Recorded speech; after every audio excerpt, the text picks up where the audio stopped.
Hey guys, RTT back here for an video. Guys, today we're an unboxing of the iPhone 15 Pro Max.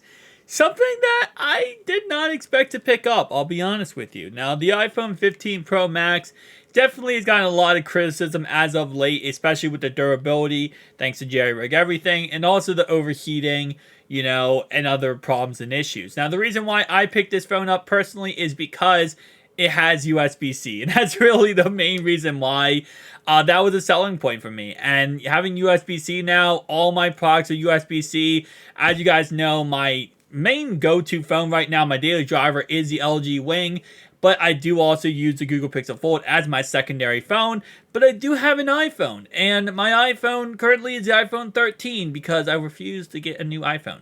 Well, I decided finally, why not? It's out, it's brand new, we could talk about it, we can make videos about it, we can break down how good this iPhone 15 Pro Max is, and also we have an iPhone 15 Pro Max Apple case here so we can see how good that is. So this is why my thought process was to upgrade the iPhone from the 13 to the 15 Pro Max, just for video sake, but I'll be honest with you, do I think you have to upgrade to this phone? Absolutely no. It does have titanium all around the edge, and it feels so weird. Like, I can't stress that enough.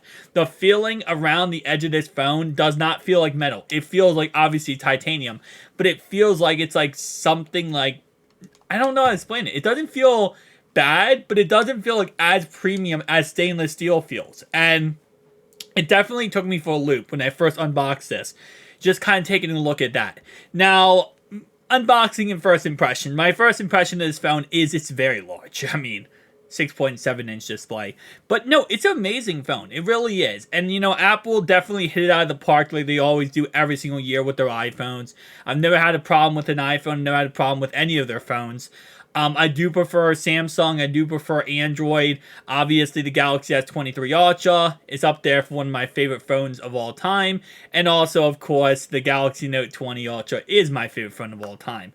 But even with that being said, it's still there's something to be said about how seamless and amazing the iPhone experience truly is. And, that's definitely something that I know a lot of people love. Now, me personally, I love the more personalization of Android, the more, like Launcher 10, Square Launcher, all that kind of stuff. The little bit more of a open space you get with using, Android products.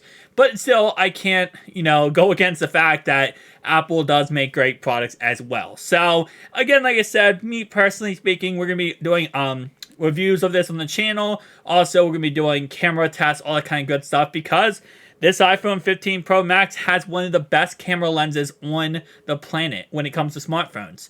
So we're going to have to see, is it all it's cracked up to be, or is it a little bit of nonsense, right? So guys, tell me down below your thoughts and opinions though, and I'll see you guys in the next one. Peace.